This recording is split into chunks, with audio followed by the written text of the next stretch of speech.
Hey everybody, John here, your host on Mgtow is Freedom. Cheers to you, brothers. Yes, sir. I gots to tell you, you guys take good care of John.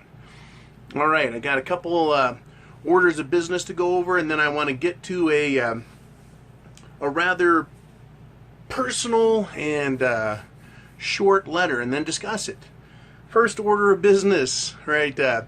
Hairman says, John, I have like 50 Hawaiian shirts, he writes, and he loves them. Well, I had I came back from my work vacation, and I had some nice like light beach apparel, those Hawaiian shirts, and some broad at work says to me, hey, you wore that shirt before, you wore that last week. And you know what, I thought, I'm gonna wear this shirt every fucking day, right? Until she just can't stand herself. And then I thought, no, fuck it, I'm gonna buy a new shirt every day. Right? And if she says anything about that, or anything at all, I'm gonna say, I'd rather buy a new fucking shirt every day than spend a nickel on a bitch like you. And just fucking leave her in the dust. Bam! Alright, order number 2. The idea that I talked about at the end of yesterday's video about creating a merchandise line for the whole variety of Mgtow channels is to raise awareness, number 1. And number 2, we got to pay somebody to do it somehow, so the merchandising pays that person to do the admin, as well as the cost of the shirts and the design and the warehouse and the postage and this and that. And it's not about making money, it's about getting Mgtow spread. That's item number 2.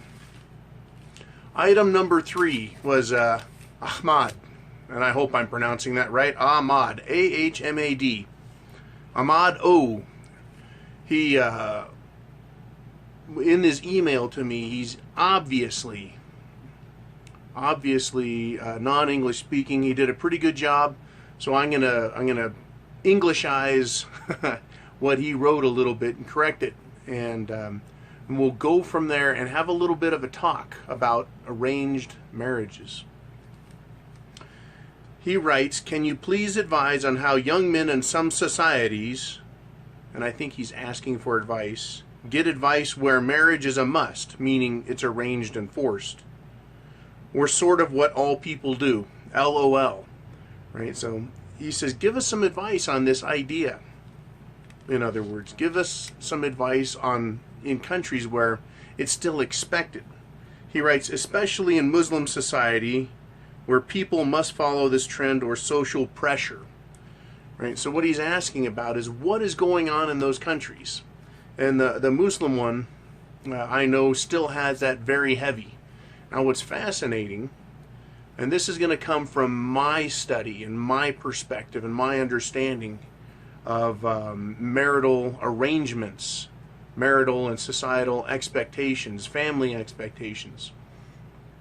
I sat down with a genealogist years ago. 9 years ago, 10 years ago, maybe 11 years ago started. And I found out that my family immigrated to the United States of America when it was a colony back in the early 1700s. In tracing the lineage of, through my sires, they all married German women. Up till the 1920s, when my great-grandfather married a Norwegian woman. And that was an arranged marriage. She came over from Norway to marry him in California. Right? In an arranged marriage. Since then, it's I'm largely Swedish, Norwegian, and German. But no longer from that point on was it a requirement, social pressure or otherwise, in my family at least, that you marry within the religion, that you marry within the race or the national origin, and within the culture. Right? Those are all different things. Your culture, you can have many cultures in one country, right? But you've got one national origin, then you've got your race, and then you've got, it's just those things. So it used to be you had to stay in all those things, your national origin, race, and then your culture itself. and it changed. But there were other things that were going on back then. From that point in my family's history, all the way back, as far as we could trace, back to the 7 Years' War, where the people were being scourged by the Catholic Church in Heidelberg area of Bavaria. My family did that. Right? There were arranged marriages, and it was done for a very specific purpose. It was because the man would be held accountable. The woman would be held accountable by each other, by their vows through the church, through their family, for business purposes, for life purposes. Marriage was quite a bit different way back then. So a lot of things happened in this turn of the century, where we went from the 19th into the 20th centuries, or from the 1800s into the 1900s. Right? Back then, one of the big things that happened was this psychological, social understanding of how humans worked. And they started pressing for change, and I call this the social engineering agenda. At that time, that's when prostitution became heavily suppressed, if not made illegal. You had to get married if you wanted a woman. All of this happened in the same generation, basically. That's my opinion. It's borne out by how other people I've talked to, their families, all the way from as early as 1900 to as late as the 1940s, stopped marrying within their church, their race, or their culture. And they just started intermixing. I don't want to say that when we did that as people, we became mongrels. But what I can tell you is that when you leave behind your culture and your race and your religion, and you step away from it, right? You step away from all those things that bind you to them. The morality, the decency, the expectations of good behavior. And that goes for both men and women. But it was expected of men already and still today that they be moral and upstanding and hardworking, and that they behave according to social standards. Women, on the other hand, do not. Right? So that is where it has gone in the West, here in the United States, and probably Europe as well, Australia. A lot of westernized nations have had this thing where people's culture, the thing that made them who they are and that held them in place, is moral and upright people.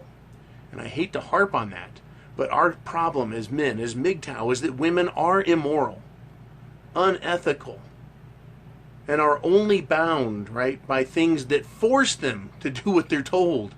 Otherwise, they're off the hook. So it is a question of morality, a question of decency, and a question of being held accountable. Yet another thing Mgtow complains about women.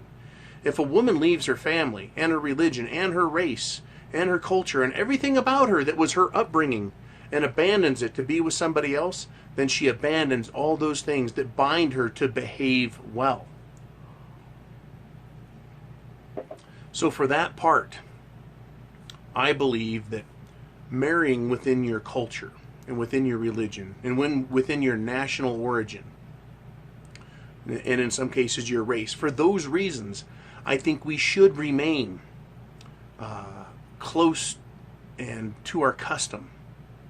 Right? To marry someone who is equally yoked, that is, they have the same background, the same understandings, and then keeping the families involved so that they can't get away and get off the hook and run to their new husband, the state. But Ahmed here, or Ahmad, he's curious about what they can do in their countries. They're still being, for the most part, coerced and cajoled and forced into these types of marriages. And I would say, if you don't want to get married, do all you can to not. I don't know what sort of cultural restrictions, because I don't know where Ahmad is from, but even maybe he's Muslim, but the Muslims, I don't know from nation to nation what their rules are. I know that you can't hold certain positions in council seats or political office for at whatever level those operate on, unless you're married and having sired children and accepted in the community. How can you represent what a man's voice is if you have not done what most men do, which is get married and have children? So if you want to be Mgtow in those cultures, you may be in some big kind of trouble as far as having professional or economic opportunity, right? And acceptance. You know, if you want to let all that go, I know it's a different world altogether.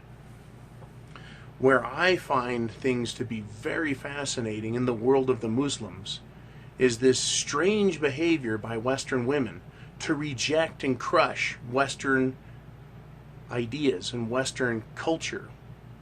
Just want to crush it. Feminism wants to crush us and kill us and destroy us, subjugate us. But they actually respect and revere the Muslim culture for some reason. And it makes absolutely no sense to the logical mind, right? But they do, right? They'll quit dressing and they'll wear the hijab and all kinds of stuff because the Muslims demand it. But they'll spit in my face if they get a chance. You know. So what is the deal with the Muslim idea, right? What I do know is I've seen a number of Muslim women come out and viciously attack men of the West. They have no respect for men of the West either. And